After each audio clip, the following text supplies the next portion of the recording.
Hello students, आज हम class 3 EVS का लेसन नंबर 13 पढ़ेंगे, शेयरिंग अवर फीलिंग्स। इस लेसन में हम पढ़ेंगे कि जब हम कहीं बाहर जाते हैं और घर वापस आते हैं तो पूरे दिन भर की बात हम किससे करना चाहते हैं, क्या हमने एक्सपीरियंस किया है, क्या हमने फील किया है, वो सारी बात हम किससे करना चाहते हैं, वो इस लेसन में हम पढ़ने वाले हैं। ऐसा ही एक लड़की है सीमा करके, वो अपनी दिन भर की बात किसी अपने एक फैमिली मेम्बर से करती रहती है, तो वो हम देखेंगे इस लेसन में। अब लेसन स्टार्ट करते हैं। I am Seema. I am studying in third standard. After returning home from school there are two people with whom I like to share my news. यहाँ पे सीमा करके एक लड़की है जो थर्ड स्टैंडर्ड में पढ़ती है। वो क्या कहती है कि after returning home from school से जब वो घर आती है, there are two people with whom I like to share my news, यानी कि उसके घर के मेंबर में दो जन हैं जिससे वो अपनी बातें शेयर करती है। They enjoy listening to my tales, और ये दो पर्सन उसकी बातें सुनना भी बहुत पसंद करते हैं। The first person is my नानी। She is always anxious to listen to me. First person है उसकी नानी। नानी हम किसे बोलते हैं? मम्मी की मम्मी को। सी इज़ ऑलवेज, उसकी नानी ऑलवेज एंक्सियस रहती है टू लिसन टू मी, यानी कि मी यानी सीमा को सुनने के लिए वो हमेशा आतुर रहती है, एंक्शियस रहती है। She waits for me to return from school, वो उसके आने का वेट करती है। She is quite old and often has back pains, वो नानी कैसी है? क्वाइट ओल्ड है, उनकी उम्र ज़्यादा है और उनको क्या रहता है? बैक पेन ज़्यादा रहता है। शी कैन नॉट सी और हियर वेल, वो अच्छे से देख भी नहीं पा रही है और सुन भी नहीं पा रही है, यानी थोड़ा ऊंचा सुनती है क्योंकि उम्र की वजह से। Every day in the morning पापा reads the newspaper aloud to her, यानी हर रोज़ सुबह में सीमा के फादर उसकी नानी को न्यूज़पेपर पढ़कर सुनाते हैं। She does not the rest of her work herself, उसको रेस्ट करना अच्छा लगता नहीं है। If someone tries to help her she gets very upset, कोई उनकी मर्जी के खिलाफ उनकर उनको हेल्प करना चाहता है तो नानी क्या हो जाती है? अपसेट हो जाती है। दो she can not see properly, she is very fond of cutting vegetables, यानी कि नानी को ठीक से दिखाई नहीं देता है फिर भी उनको वेजिटेबल्स कट करना बहुत ही अच्छा लगता है। She says these days children do not know how to cut vegetables properly, नानी कहती है कि अभी के दिन में बच्चों को वेजिटेबल्स अच्छे से कट करना आता नहीं है। और सेकंड पर्सन कौन है सीमा की लाइफ में कि जिससे वो अपनी बातें शेयर करती है? तो second person is my Ravi भैया। सेकंड है रवि भैया। He lives with us, I call him Ravi भैया and he calls my parents भैया भाभी, यानी ये जो रवि भैया है वो सीमा के पेरेंट्स को भैया भाभी कह के बुलाते हैं। देखो यहाँ रवि भैया की फ़ोटो दी गई है, देखो उन्होंने ब्लैक स्पेक्ट्स पहने हुए हैं, बराबर। I do not know what our relationship, but he is very loving. He is always ready to answer my question. यानी ये रवि भैया उसको सभी क्वेश्चंस के आंसर देते हैं। He never says I will tell you later. वो कभी भी उसको टालते नहीं, उसकी बात को कभी भी टाला नहीं करते। रवि भैया teaches in a college. The students of the college respect him a lot. Ravi Bhaiya is very fond of listening to music and taking part in plays.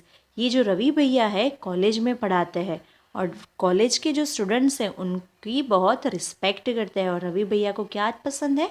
Music सुनना और टेकिंग पार्ट इन प्लेज, और drama में part लेना उनको बहुत ही अच्छा लगता है। He enjoys chatting with his friends and going out with them, और रवि भैया को सब फ्रेंड्स से बातें करना अच्छी लगती है और उनके साथ बाहर घूमने जाना भी अच्छा लगता है। He has a good sense of humour and makes all of us laugh, और रवि भैया का सेंस ऑफ ह्यूमर बहुत अच्छा है, यानी वो सबको हंसाते हैं। देखो यहाँ पे हमें रवि भैया जो दिए का फ़ोटो दिया है उससे हमें पता चल सकता है कि देखो उनके पास एक बुक है और ब्लैक स्पेक्ट पहने, जिससे हमें ये पता चल सकता है कि ही मे बी ब्लाइंड, वो शायद ब्लाइंड भी हो सकते हैं। देखो आगे हम देखते हैं, let us talk about Seema's brother. हम सीमा के ब्रदर के बारे में थोड़ा ज़्यादा जानकारी लेते हैं। कौन है उसके ब्रदर? तो रवि भैया। भैया carries a white stick when he goes out. ये जो रवि भैया है, जब भी बाहर जाते हैं तो अपने पास वाइट स्टिक रखता है। तो ये स्टिक क्यों रखते होंगे? जैसे मैंने अभी बोला ना कि वो मे बी ब्लाइंड हो सकते हैं, यानी कि वो ब्लाइंड है। Looking at him moving around in the houses, no one can say that he cannot see. उनकी तरफ देखकर ऐसा नहीं लगेगा, जब वो घर में घूमते हैं तो वो देख के ऐसा नहीं लगता कि वो देख नहीं सकते। He likes to do all his work himself.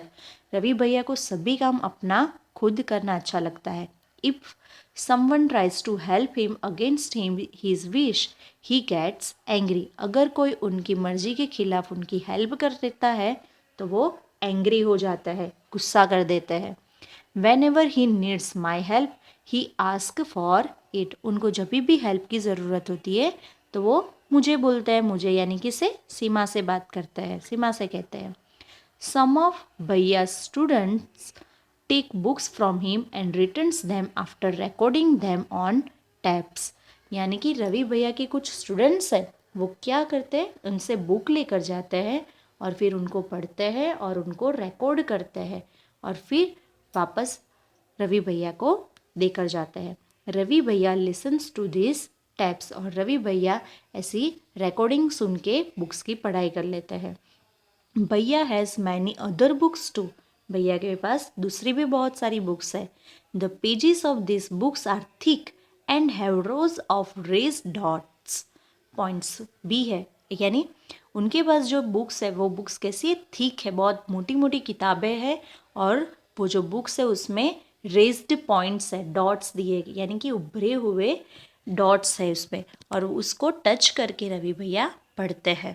He reads by running his fingers on the raised dots, और ऐसे रेज डॉट, उभरे हुए डॉट्स पे फिंगर्स को घुमा के वो पढ़ते हैं। To have fun with भैया, I sometimes change the place of his stick. सीमा क्या करती है? भैया के साथ फन करने के लिए, उनके साथ मस्ती करने के लिए उनकी जो स्टिक है उसको कहीं पे छुपा देती है। He does not get upset but never gets angry. लेकिन भैया कभी भी गुस्सा भी नहीं करते और अपसेट भी नहीं होते। After all, I am his favorite sister, सीमा, क्योंकि मैं उनकी फेवरेट सिस्टर कौन हूँ? सीमा। I had hardly reached the door that भैया spoke up. Seema, you seem to be very happy today. जैसे ही ये सीमा उनके डोर के आगे पहुंची है, तुरंत ही भैया ने उसको पहचान लिया है और बोला, सीमा आज तू बहुत हैप्पी दिख रही है। क्यों आज हैप्पी है? उसका रीज़न पूछ रहे तो सीमा क्या बताती है, देखो। भैया recognise not only me but all the other family members from the sound we make as we move. ये जो भैया है देख नहीं सकते, लेकिन सिर्फ सुन के सिर्फ सीमा को ही नहीं, दूसरे फैमिली मेम्बर्स को भी पहचान जाते हैं। He can even tell whether I am happy or sad, और वो बता भी देते हैं कि हैप्पी है या सैड है। भैया, finally I am in the football team, I shared my news with him. Seema ने बताया, उसके हैप्पी होने का रीज़न बता रही है कि वो अब फुटबॉल टीम में सेलेक्ट हो गई है। ही पेटेड मी एंड सेड लविंगली, और उसने इसीलिए भैया ने उसको क्या दिया? शाबाशी दी, और क्या कहा? From today you are my football coach, और आज से तू मेरी फुटबॉल कोच है, यानी कि अब तू मुझे फुटबॉल खेलना सिखाएगी। देखो नीचे एक्टिविटी दिया है, think and write. Seema's father reads the newspaper aloud to her नानी, how do you help old people. Seema के जो फादर है न्यूज़पेपर पढ़ के सुनाते हैं उसकी नानी को, आप ओल्ड पीपल को कैसे हेल्प करते हो? तो हम कैसे हेल्प करते हैं, कर सकते हैं, जैसे कि अगर हमारे ग्रैंड पेरेंट्स हैं तो उनके स्पेक्टेकल्स ढूंढने में हेल्प कर सकते हैं, फिर उनके साथ इवनिंग वॉक पे जा सकते हैं, बराबर। सेकंड क्वेश्चन है, what kind of problems do people have in their old age, यानी कि जब उम्र बढ़ जाती है तब कौन कौन से टाइप की प्रॉब्लम्स हो सकती है, ओल्ड पीपल के साथ कौन सी प्रॉब्लम्स होती है, तो they can not see properly, they can not here properly, वो अच्छे से सुन नहीं सकते हैं, they can not eat properly, वो अच्छे से खा भी नहीं सकते हैं क्योंकि उनके दांत गिर जाते हैं, टूट जाते हैं।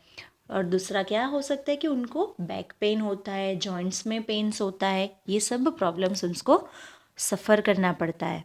देखो थर्ड क्वेश्चन है, हाउ डज रवि भैया come to know so many things without saying.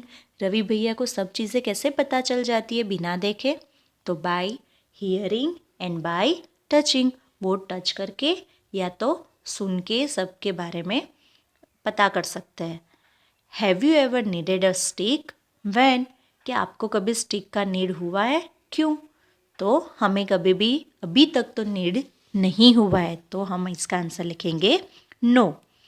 Can you think when you may need a stick, क्या आप सोच सकते हो कि आपको स्टिक का नीड कब हो सकता है, तो ये हम सोच के इतना तो लिख सकते हैं कि when we go to mountain area, यानी कि हम कोई हिली एरिया पे जाते हैं, क्लाइंब करते हैं, वहाँ पे चढ़ने की कोशिश करते हैं और बहुत हिली एरिया हो तो वहाँ हमें स्टिक का नीड हो सकता है।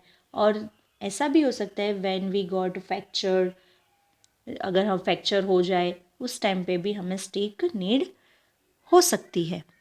How do we help those people who can not see, हम ऐसे पीपल को कैसे हेल्प कर सकते जो देख नहीं सकते, तो हम उनको, अगर हम बस में जा रहे हैं और ऐसे पीपल हमें मिले तो बाय ऑफरिंग हिम और हर सीट, हम उसको सीट ऑफर कर सकते हैं, या तो फिर बाय हेल्पिंग, क्या हेल्प कर सकते हैं, बाय हम ऐसे भी हेल्प कर सकते हैं कि जैसे कि रोड क्रॉस करवा सकते हैं, बराबर, उनके स्टे की ढूंढने में हेल्प कर सकते हैं, बराबर।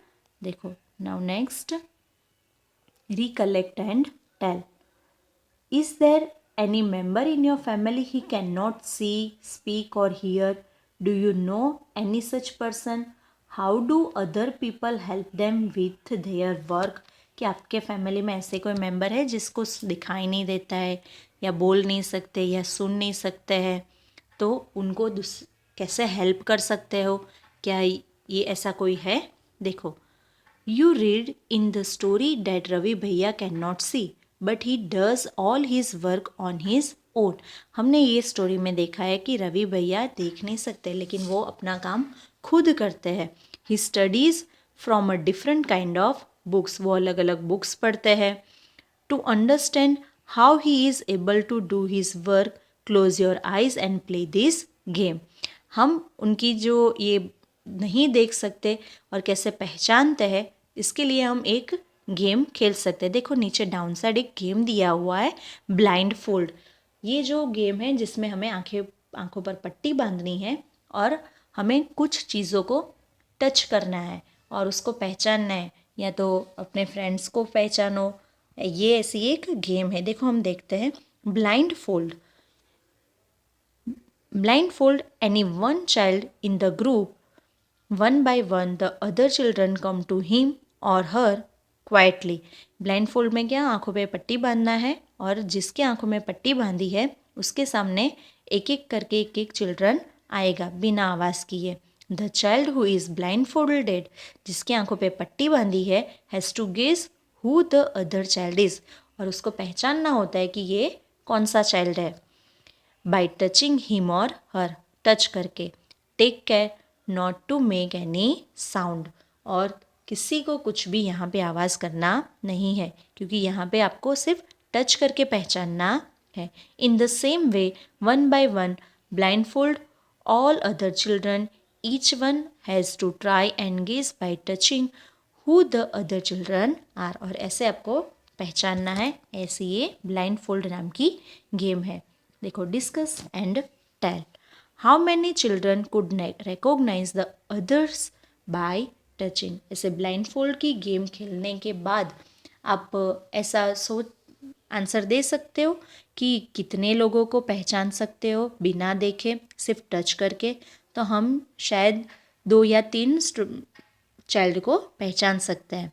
How many children could recognise the other children by hearing them, या और दूसरा कि जैसे टच करके आप पहचानते हो वैसे बाय हियरिंग, आवाज़ सुन के कितने लोगों को पहचान पाते हो, तो उसमें भी हम 5-6 बच्चों को तो आवाज़ से पहचान ही सकते हैं.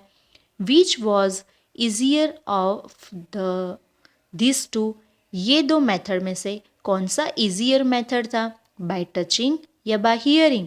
तो इसमें से कौन सा मेथड ईजी रहेगा, बाय हियरिंग, क्योंकि हम सुनकर बहुत अच्छे से पहचान सकते हैं. देखो नीचे, think and tell, how many teeth are there in your mouth, आपके माउथ में कितने टीथ है. Which student in the class have the maximum number of teeth. How many things can you recognise only by touching, कौन कौन सी कितनी चीज़ें आप bye touching पहचान सकते हो. जैसे हम देखें तो क्लोथ्स को हम पहचान सकते हैं, ग्लास को पहचान सकते हैं, बराबर. Which people can you identify from the sound they make as they move, आप किसको साउंड से पहचान सकते हो, जैसे कि हम अपने फैमिली मेम्बर्स को साउंड से पहचान सकते हैं, फ्रेंड्स को पहचान सकते हैं. देखो नेक्स्ट क्वेश्चन है, just by smelling can you guess if someone is close to you, क्या आप स्मेल से पहचान सकते हो कि आपके नज़दीक कौन है.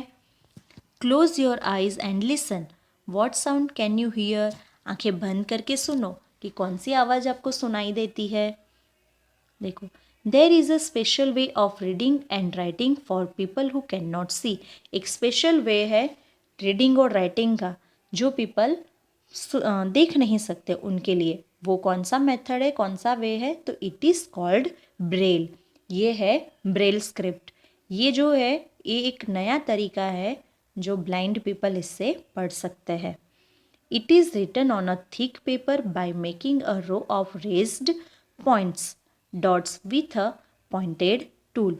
ये जो ब्रेल स्क्रिप्ट है वो कैसे बनाई जाती है, तो एक थिक पेपर, एक मोटा पेपर होता है, उसके ऊपर रेज्ड डॉट्स बनाए जाते हैं पॉइंटेड टूल से, शार्प टूल से पॉइंट रेज्ड उभरे हुए डॉट्स बनाए जाते हैं. Braille is read by running the fingers on the raised dot, और फिर ये उभरे हुए डॉट्स के ऊपर फिंगर्स घुमा के हम पढ़ सकते हैं.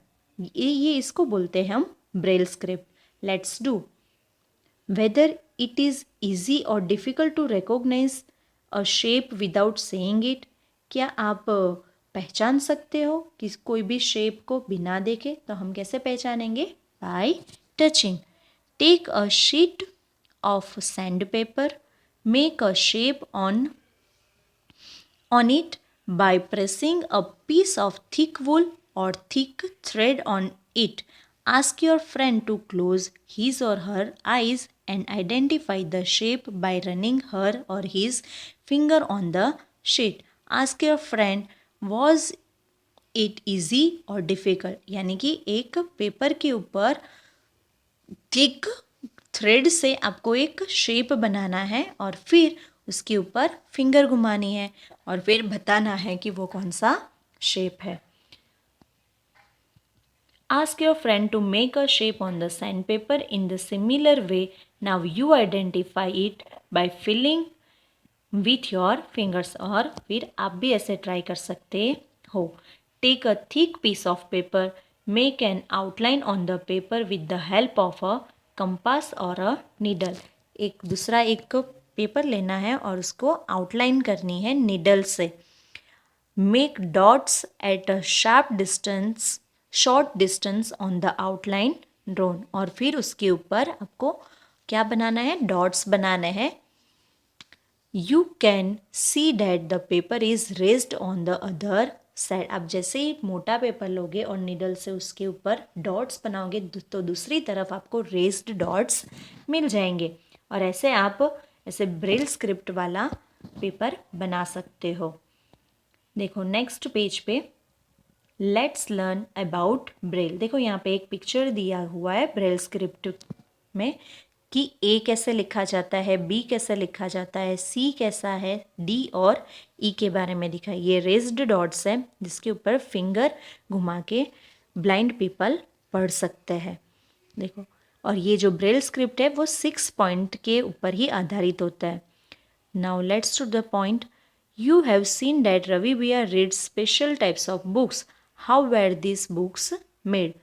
Who first thought of these books? Let us find out about it. हमने देखा है कि रवि भैया बहुत सारी बुक्स पढ़ते हैं और वो कैसे बनाई जाती है वो देखते हैं. देखो, we communicate either by action, by symbol instead of speaking. हम एक दूसरे से बात करते हैं कैसे? विदाउट स्पीकिंग, बिना बोले भी बात करते हैं कैसे? By action and symbol, action कर करके. सेइंग विदाउट स्पीकिंग जो हमने आगे का लेसन देखा है उसमें हमने ये सब एक्टिविटी कर चुके हैं. देखो, Louis Braille belongs to France. Louis Braille नाम का एक लड़का था जो फ्रांस में रहता था. One day when he was 3 years old, he was playing with his father's tools. यानी जब वो 3 years का था तब अपने फादर के टूल्स के साथ खेल रहा था. Suddenly a pointed tool hurt in his eyes. और अचानक से वो टूल में से एक पॉइंटेड टूल था वो उसकी आँख में हर्ट कर गया यानी कि लग गया. He lost his eyesight. और ऐसे उसकी आईसाइट चली गई यानी कि देखने की जो इंद्रिय थी वो काम करना बंद हो गई. He had keen interest in studies. उसको पढ़ने का बहुत शौक था. Though he was not able to see, he did not give up. उसको पढ़ने का बहुत शौक था लेकिन वो देख नहीं पा रहा था. फिर भी उसने अपनी हिम्मत घुमाई नहीं, उसने पढ़ने के लिए नए नए तरीके ढूंढने शुरू कर दिए. He kept thinking of different ways to read and write. वो अलग अलग तरीके ढूंढने लगा. Finally he found a way, reading by touching and feeling. कैसे पढ़ने लगा? By touching and feeling. This way reading letter came to be known as the Braille script. और ये वे है जो बाद में जाना गया ब्रेल स्क्रिप्ट के नाम से. In this type of a script a row of raised dots are made on a thick paper. ये टाइप के स्क्रिप्ट में क्या होता है, जैसे मैंने अभी बताया कि एक शीट के ऊपर, थिक पेपर के ऊपर रेज डॉट्स बनाए जाते हैं और फिर उसके ऊपर फिंगर्स रनिंग करके आप पढ़ सकते हैं. Because this dots are raised they can be read by running the fingers on them. This script is based on 6 points. यहाँ पे 6 पॉइंट पे ये पूरी स्क्रिप्ट बनाई जाती है. The Braille script has undergone many changes this days. अभी ये स्क्रिप्ट में बहुत सारे चेंजेस हुए हैं और ऐसे अभी कंप्यूटर के कीबोर्ड के ऊपर जो कीज़ है उसके ऊपर भी ऐसा उभरे हुए डॉट्स बनाए जाते हैं जैसे जिसकी वजह से ये ब्लाइंड पीपल कंप्यूटर का भी यूज़ कर सकते हैं. This had made reading and writing simplier. ये सिंपल बन चुका है. Braille can now also be written using the computer. और अभी के ज़माने में जो चेंजेस हुए हैं जिससे ये जो बुक तैयार की जाती है वो कंप्यूटर से भी की जाती है. तो यहाँ पर हमारा ये लेसन हम फिनिश कर रहे हैं. Okay, till then.